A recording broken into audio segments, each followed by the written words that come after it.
Hi, Gary Klaben here. Have you heard of Twitch? I just heard about it. It's a social platform, kind of like Facebook, that's video based. Pretty interesting, anyway. But it just goes to prove how much I'm not aware of a lot of the new tech that comes on because I'm just not in that category anymore, which many of us think of as those young people under the age of 35 or 40. So recently I saw this TED Talk by a guy who was probably in his mid-50s, and he's like the oldest person in his company, and they're all in their 20s. And what the article is about is changing our whole mindset around a worker.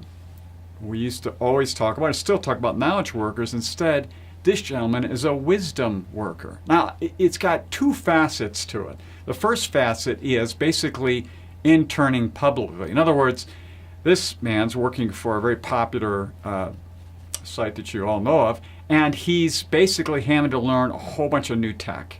However, at the same time, a lot of these younger folks don't know how to deal within the workplace, so he's mentoring them privately about all the wisdom he's learned over many years in the workplace. So it's an interesting combination of here's this new technology, here's this older person that now it's supposedly 40% of all people today in the workplace, their bosses are younger than them. So he falls in this category, and he just went out and did this TED Talk saying, I found out something really important, that I'm a wisdom worker. And so I can really apply out there because these young folks really need somebody like me to deal with all the wisdom in the workplace that takes decades to learn, and then they're helping me learn the technology so I can stay up with them to make sure I understand the context of what I'm doing within my job. So think about shifting your mindset from being a knowledge worker to a wisdom worker,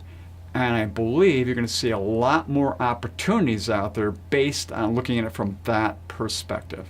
So until next time, enjoy.